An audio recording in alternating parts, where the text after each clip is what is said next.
2 new replacements came up from regimental headquarters today. Rifleman Parker and Johnson, sir. Good. Have them report to me at once.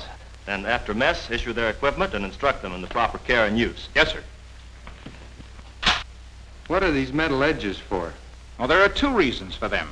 Resistance to wear, and because they give the ski a sharp biting edge for turns on hard-beaten or frozen snow. Same principle in that respect as with ice skates. But one thing to remember is to make sure that these screws, securing the edges to the skis, are kept tight and the heads polished smooth with a flat file.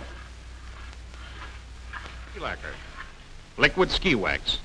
Scrape and clean the running surface of the skis thoroughly. It's a job you'll have to do from time to time to keep your skis in good condition.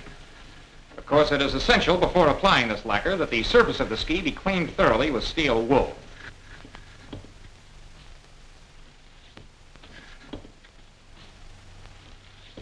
The application of this lacquer on the running surface of the ski provides the best possible base for any of the various waxes, as well as sealing and protecting the wood itself.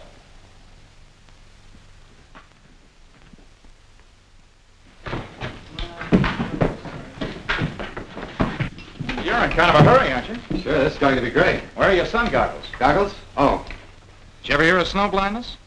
May not look very bright out there right now, but the white surface of the snow intensifies the glare of the sun.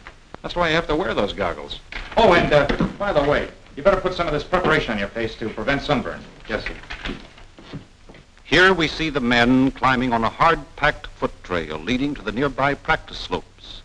They carry their skis edgewise on one shoulder, running surface against running surface, highly exaggerated without any actual benefit. More important than anything is pressing the knees forward. They control the bite of the edges.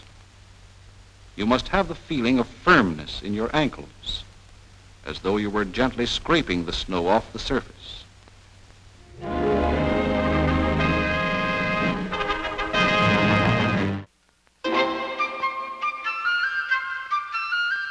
This is Ron Funk. He's 33 years old and has never held a permanent job. His whole life has been dedicated to the sport of skiing.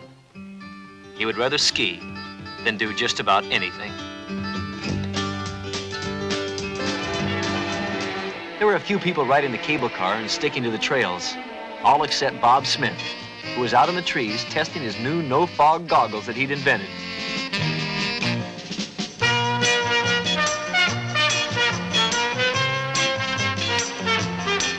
Powder snow is the best during a storm because the snow crystals haven't had time to settle. And it's like skiing in bubble. Moments later, they're airborne over the French Alps.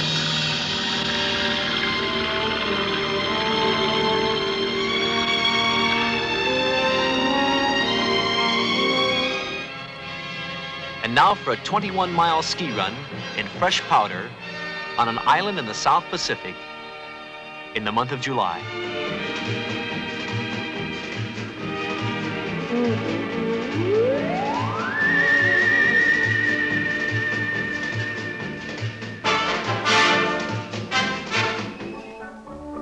Jumping, perhaps the most daring form of skiing, is a highly specialized art, calling for superior skill and ability.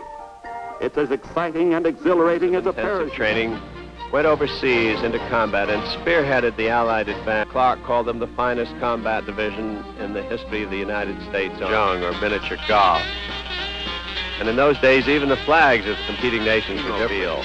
A combination of a Detroit assembly line and a Coney Island roller coaster. Lowell Thomas was around here, an ardent enthusiast of the sport. Over to Mount Washington at Pinkham Notch Camp, where in the spring the ski skirt was in, but if you wore long red underwear and took a fall, you looked like a traffic light changing. Further west yet to Mount Rainier, third highest peak in the continental U.S. outside of Seattle, and here, nearest You Drive It Camel Agency. Ski racks on these are optional. Annie leaned forward and said, "You see those hills with that white stuff on them? Well, full speed ahead, Mohammed, and don't spare the camels." Baker, near Seattle, a ski bum named Bud Calvert was winding up the season in a converted milk truck. Engine trouble. Wax him up well, Willie. I hear that rope tow is rugged late in the season. As it turned out, it was, too. But if you get over the highway and have any skis left, you're all set. They have a summer racing school here where some skiers were learning how to do a slalom under the watchful eyes of an Austrian, Mr. Franz Gabel. He just was teaching them a slalom when suddenly Bud fired. The ski school went to pot, almost literally. He called out a warning to the next student, but Bud fired again, and it was a direct hit. This, then, is the colorful beginning of a sport which is growing fast for one reason. It's fun.